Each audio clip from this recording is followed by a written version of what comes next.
What's good? It's your boy 2K here, and I'm back in the motherfucking building. Man, I just did a Disney Channel episode over on Truth and Facts About Boxing, you know what I'm saying? Now we back over here on the TVMA channel, you know what I'm saying? Late night Cinemax. Might see some titties and ass on this channel. You know what I'm saying? I'm fucking with y'all, man. I got my man. I got my... Oh, shit. I got my man Willy the Kid on. One of the 1/3 of the Three Kings. Also has his own channel on YouTube, Eastwick Boxing. How you doing, fam? I'm good, man. How you feeling, man? Look, I fucked around, made myself laugh on a live broadcast, man. That's unprofessional. I'm over here looking for the titties. You know what I mean? I also got another third of the king, man. My man C-Bone.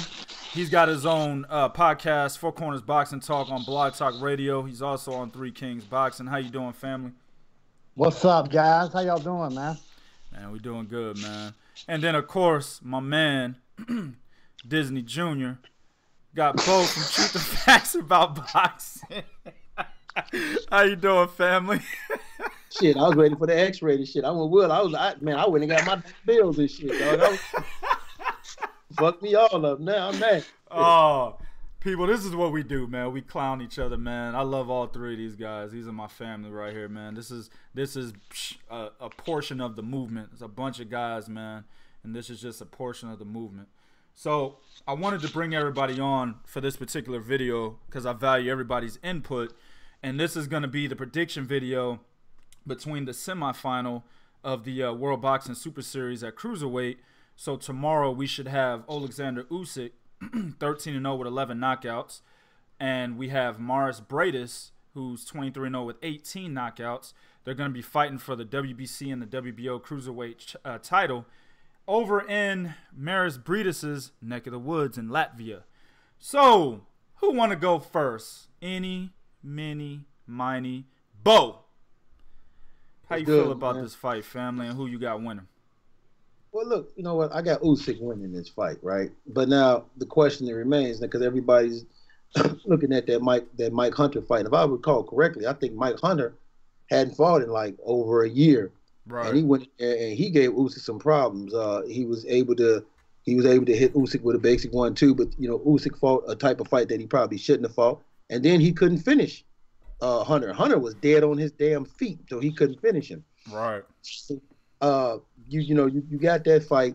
I'm not gonna sit here and say he had a tough time in his first fight. It went as I expected, but now he's going up against Mairis Briedis, and even though like I really wasn't high on Briedis in this fight against Mike Perez. Mike Perez was able to hit him with the 1-2. He constantly hit him with that left. He had Briedis going for the feints. Briedis he stands up too much, and Mike Perez's athleticism was giving him some problems, which is key because Usyk is extremely athletic. Right. So it's a good fight. Briedis does not throw. He throws the most sloppiest straight right hand I've ever seen in my life. And I swear to God, I'll be like, yo, man, he's throwing that motherfucker like, not like a punch, but almost like he's throwing a fastball, like he's pitching. He's not throwing it like you would throw a punch. It's like he's trying to throw a special kind of ball, a special kind of pitch or something. Right. So it's weird, but he has good movement. Now he puts his punches together well, but one of the biggest problems is he dips too much to his right. That's bad. And Mike Perez was able to touch him a couple times to the head and to the body with that. Absolutely. And he's wrecked sometime when he comes.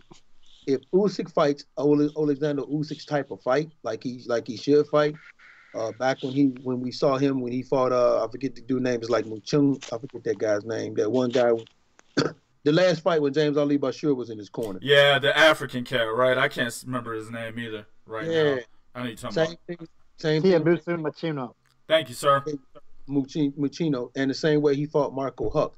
If he fights like that is shit. This is easy all day long, but it's hard to tell because here lately, I just think Usyk, you can lure him into a gunfight. If he gets into a gunfight, Briedis can't punch. So I got Usyk winning this fight, but it's still a good fight, man. It's a good fight, and it's intriguing because it is in Mairis Briedis' backyard. You know what I'm saying? Now, can anybody name, and this, you know, if you can't name it, don't worry about it, because I can't fucking name it. Does anybody remember the last fight besides Briedis and his fights? The last major fight that was in fucking Latvia. You know what I'm saying? So Google that one. Yeah, we had to Google the fuck out of that, right? So we don't really know how the judges are gonna be. You know, Briedis is undefeated, but up to this point, he's won all of his fights, and rightfully so. You know, the Perez fight was close, but he still won that fight. You know what I'm saying? So we don't really know if the judges over in Latvia are like the judges in Germany. You know what I'm saying? Are they biased? You know, do they come out with some ridiculous ass scorecards? We wouldn't know that shit. You know what I'm saying? Let me go to my man C-Bone, man. My man C-Bone, a.k.a. Boomhauer. How you feel about this fight, man? Give me a prediction, boss. Well, man, dang old man, I tell you, man. In all honesty, when I originally looked at this fight, you know, when it come together, this is going to be a semifinal fight. I looked at it as you got two of the top 3 cruiserweights in the world possibly here. Right. But the more I've looked at it, I've moved Briedis as, and he may be the 4th or 5th best cruiserweight in the world.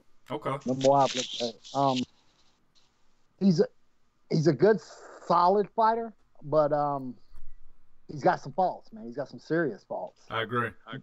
That I believe Usyk's able to take advantage of. Now, the key to beating Usyk is disrupting his rhythm, in my opinion. And the foot placement on this fight will be crucial. If Usyk is able to keep his foot outside of Briedis, this is a one-sided fight, in my opinion. He can keep that lead foot outside and keep him from circling away from the power. Yes, sir. And you know what? That's a good point. See, I like how you brought that up because, you know, me and you have talked about it. Me and Willie have talked about it. Me and Bo have talked about it. And then we've talked about it as a collective. A lot of people don't really understand the value of foot placement.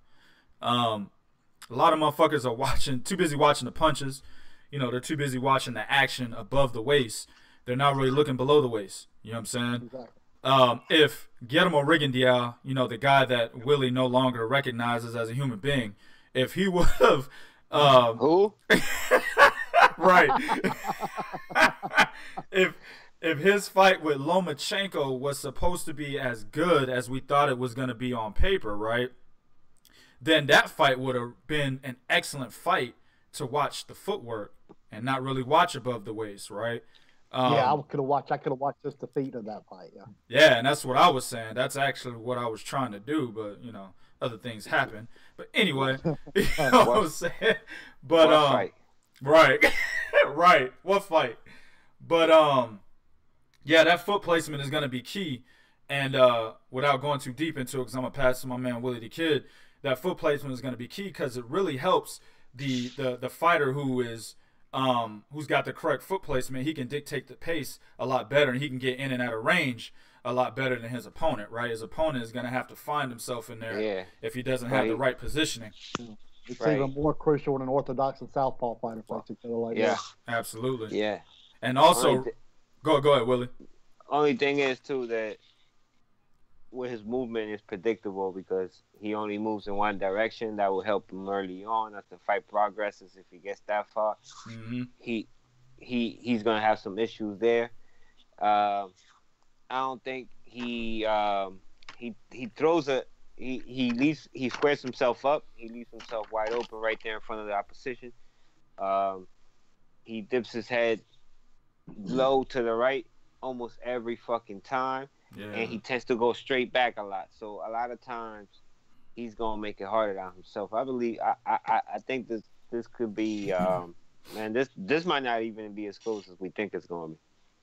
Yeah, you know, I seen Mike Perez land that straight left hand beautifully more than one time because he dips his head low to the right. And it puts it directly in position for his southpaw to land that straight left hand. I mean, if he's doing that shit against Mike Perez, this is another thing. Mike Perez had to lose 40-plus pounds to get down to cruiserweight for that fight, and he still made it a good fight, right?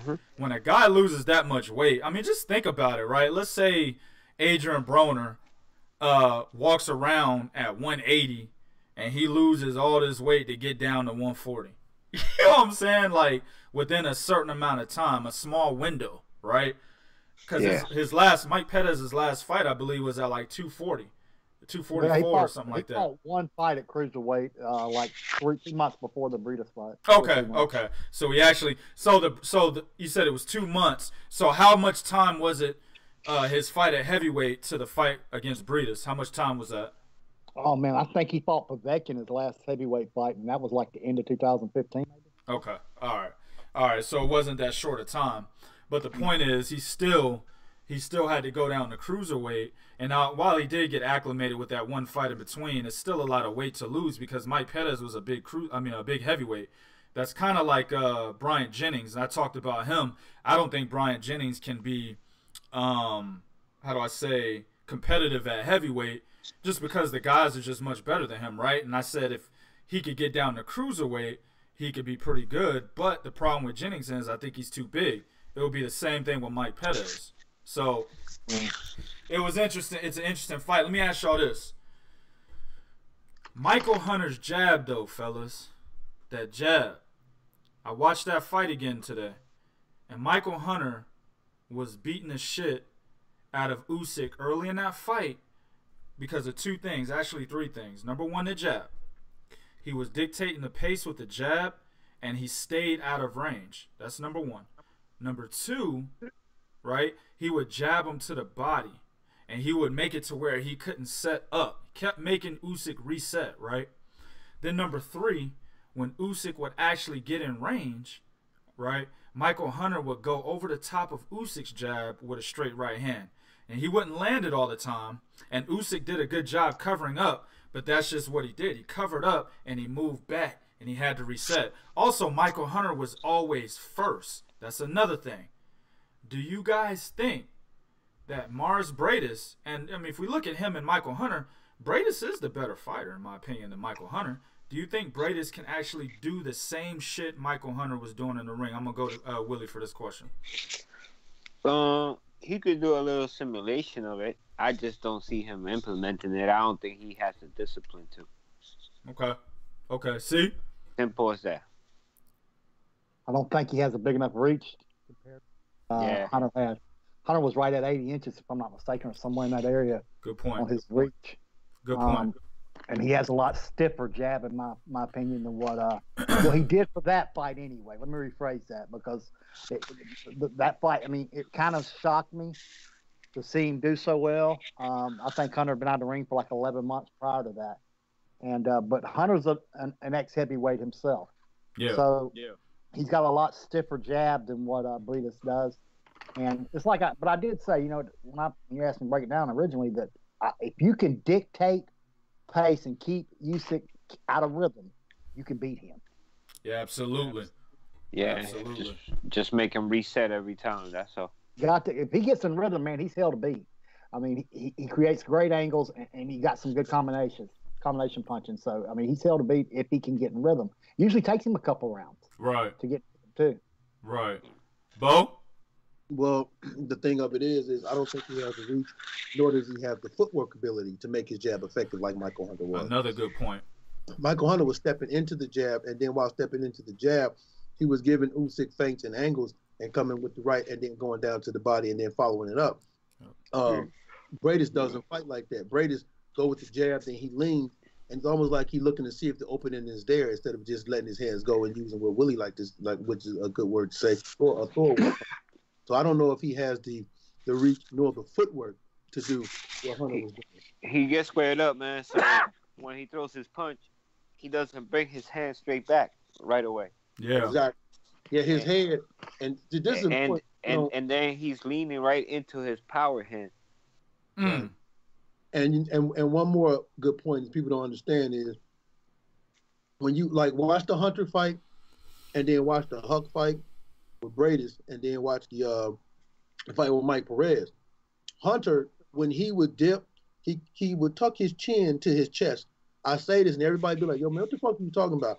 When you tuck your chin to your chest, what you do is you make your head a smaller target. So if a person tries to throw a hook, it goes over you instead of landing on him. Yeah. Briedis does not do that. He keeps his head straight up. So therefore, by going in and his head is straight up, he's not in, like Willie just said, good position to bring his hand back and follow up with a punch. That's why he's looking instead of just throwing. See, listening to real good boxing talk is like going to the strip club and you see a bad motherfucker on the pole, dog. See, this is what I'm talking about. If y'all motherfuckers is not listening, I don't know nobody else breaking fights down to this magnitude. I don't even need to say shit. You know what I'm saying? and I don't say what I just said. I don't say it because I'm like, oh, he did. I see him do it once or twice. This is something I just watch him. I was watching fights. So when I watch fights, that should be on autoplay. So I get one fight, and I get the next fight, whatever. But you know, he just does this shit constantly. Everything we say, he does constantly throughout the whole fucking fight. So. Yep. So I'm taking you guys all feel Usyk wins by unanimous decision. Are we gonna? Is anybody gonna get dropped? Is it just gonna be a, 8-4, 12-0? What do y'all think, man? Bo? No, I don't think Usyk. I mean, I don't think there's going to be nobody getting dropped. Usyk is running into the problem that you see. He started out early, knocking people out. Now you step up a level of competition, it's getting a little bit harder. Absolutely. Briedis showed a good chin against Mike Perez, being a former heavyweight. And I know people say, well, he lost weight. The last thing you ever lose, dog, is your power. Good you point. can lose 100 pounds and still hit a motherfucker and rock him and hurt his face. Very good point. Never loses your power. So he was hit with some very good shots from Mike Perez, and Mike Perez wasn't able to wobble him. And I think Usyk is starting to realize, okay, I got to give these guys other things and set up the knockout instead of just trying to always look for it. That's why he fought Michael Huck like that way and Machuca that way. He has to set things up to look for it. So I don't think there's going to be a knockout. I think Usyk, if he has the ring IQ we think he has, is going to look at this fight and realize, okay, I can beat this guy doing X, Y, and Z instead of trying to do A, B, C. If he do X, Y, and Z, it's easy. If he does A, B, C, it's going to be harder for him. Man, I agree 100%. So, Willie, anybody going to get knocked down? Is it going to be a 12-round sweep? What's going on? Everybody got Usyk winning, but I want to know, is he going to drop the cat? I would say this: if he lets him get into rhythm, he doesn't disrupt him. Like, he could probably disrupt him early on. It could be either 8-4, but if he lets him get into rhythm, and Usyk cuts off the ring, it could be. I could see him knocking the cat down, but I see the fight going the distance. Okay. C? I think it goes the distance, man, and I think he's going to have to win like 9-3 to sweep the cards. Good point. To make it a UD. Now, I mean, that's speculation, of course, because like you said, we don't know about these fucking Latvian judges. Right. Who knows? Right. I mean, I don't even know what their names are over there. I mean, most of the time we can joke about Kalmatikov or Kin or whatever, depending on what country it's in, but this I don't fucking know. Okay? Yeah. So, I think a lot of people were under the misconception that Usyk is a power puncher. All right, because he started off, what he go for his first 9 fights with a knockout, something like that. Something like that. He's not, though. The minute he stepped up and fought Glowacki, he didn't finish him. Right. You know what I mean? He stepped up and he fights Hunter. He didn't finish him. All right, now he did finish Huck in his last time. But this is an old Marco Huck. Yeah. You know?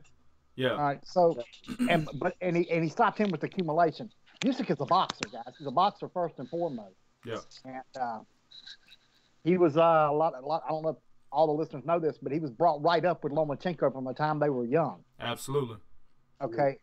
Now, and that's why you see some flashes of it while he fights. You know what I mean? But he has to develop a rhythm, unlike where Lomachenko can come almost out the gate doing it. He's got to have a little more rhythm.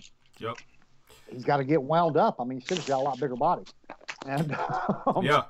Yep. But me and you talked about this before. He's very unusual in the Eastern European sense, in that he's got this with the movement and stuff.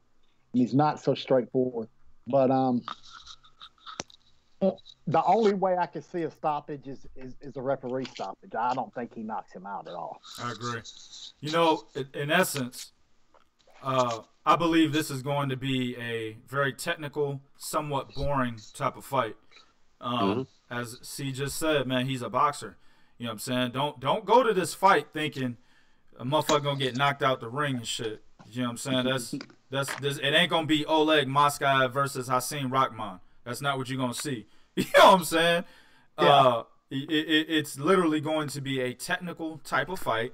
You will see some waiting, right? You will see some guys just pawing with the jab for a couple of rounds, trying to get acclimated to what the tendencies of the other fighter is. And you will see some guys being a bit tentative because this is a high-level fight. It's a unification bout. So I expect Oleksandr Usyk to win a unanimous decision. We're going to do a clean sweep on this panel. And I'm thinking around 8-4. I could see a judge having it 7-5. I think one judge will have it close. And this is just based on how a lot of the European judges, they're a bit biased for their countrymen. So I could see a judge having it a little bit close. Hell, it could even be a majority decision. But I really think that Usyk is going to show a different level here. I think Briedis is actually going to be a little bit too tentative. And I think that's going to hurt him at the end of the day. We got a little bit of time. So we might as well talk about the next motherfucking fight. That's going to be a week after that, February 3rd. You got the other two cruiserweights in a unification bout. Mairis Briedis versus Junior Dorticos. Right? That's it right, Bo? Yes, sir. You said it correctly. Yes, sir. So those are going to be, of course, for the IBF and the WBA Super Cruiserweight titles. Now, of course, Dorticos is 22-0 with 21 knockouts, but he really hadn't fought anybody. He fought the Kudryashov cat in his last fight that he was just an entry at the WBSS, but other than that, nobody knew who the fuck he was. And then if you look at his resume, the only guy with the name would be Edison Miranda. And that was back when he was at middleweight, not at cruiserweight. So, and then you got my man Mairis Briedis, who's got a better resume, but he's shown a lot more flaws than Dorticos has. He's fought Volodzik, who's an old motherfucker, which was actually a kind of a surprise entry in the WBSS. And he's also fought Denis Lebedev, where he was kind of exposed there, but more so against a prospect by the name of Isaiah Thomas, who actually probably could have won that fucking fight. Fight was overturned. It was a no contest. So Isaiah Thomas, who was undefeated going into that fight, stays undefeated to this day. So I want you guys just to give me a high-level breakdown, all right? Now, my guys know what that is. Before you dumb motherfuckers out there listening, high level means non-detailed. So I'm going to go to my man Bo first, man. In that fight, who you got winning? Oh, man. You know what? That's a tough one, man. I knew he was going to do this shit, so. Yeah, and I hate the nigga went to me first. I was hoping he went to me fast, and I was going to be having some technical difficulties and shit.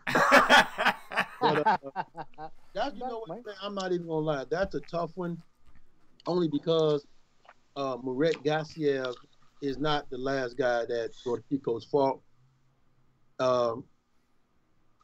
I'm going to go with home team, man. I'm going to go with Dorticos, man. All right. And you know what? This is what we'll do. We'll bring y'all back on, and we'll do a more low-level breakdown, give guys the details like we just did for the Usyk Briedis fight. But just right now, just to give them a little taste. Willy, who you got winning that fight, family? I like Dorticos. Yeah. Who you got, C? I got Dorticos myself. I think Gassi was a very good technical fighter, but I think he's a little straight up and down for Dorticos. Exactly. Yeah, he squares up, man. Exactly, and that's where I was gonna go. Mairis Briedis is a little bit. He is the quintessential Eastern European fighter, straight up and down, upright, robotic. He's just a little bit more athletic, and I've said that a few times on these guys' respective boxing sources or channels or whatnot. So, you know, just being a little bit more athletic, you got a guy like Dorticos who's also athletic. He's knocking cats out left and right. So, I mean, I think it's going to be two guys that don't really move a lot, that are going to be standing in front of each other. and may the most powerful puncher win. Now that fight should be a fight that you guys are looking for, to see a motherfucker get knocked out the ring. That's the type of fight right there that will be. So, all right, we're going to go ahead and end it right here, man. Of course, another great show. We always doing shows on all these different sources, man. Of course, like I said, my man Willie the Kid got Eastwick Boxing on YouTube. My man Bo, of course, got Truth and Facts About Boxing. And my man C-Bone also has Four Corners Boxing Talk on Blog Talk Radio. And, of course, me, C-Bone, and Willie the Kid have Three Kings Boxing here on YouTube. You know what I'm saying? We ain't going to do the whole where can you find them. Fuck that. This is the movement. I just told y'all where y'all can find everybody at. If they're not on my channel, then do what I just said. Check their channels out. And check out the radio podcast that C-Bone has on Blog Talk Radio. Also, don't forget, go to threekingsboxing.com. Go on there, hit us up at writing at threekingsboxing.com. If you think you got writing skills and you want somebody to publish your shit, hit us up. You can hit me up at 2K at threekingsboxing.com. If you don't feel like hitting up C-Bone or Willie at writing, you feel more comfortable that I might be able to get your shit published. That might not happen because we still going through C-Bone. You know what I'm saying? So, I'm just, you know what I'm saying? I build the website. C-Bone basically edits and y'all's articles and tells you whether or not you're good enough. You know what I mean? So, it is what it is. All right? YouTube, do what you do in the comment section. Be real. Let me know what you think about these two fights. This is Real Talk for real fans. One.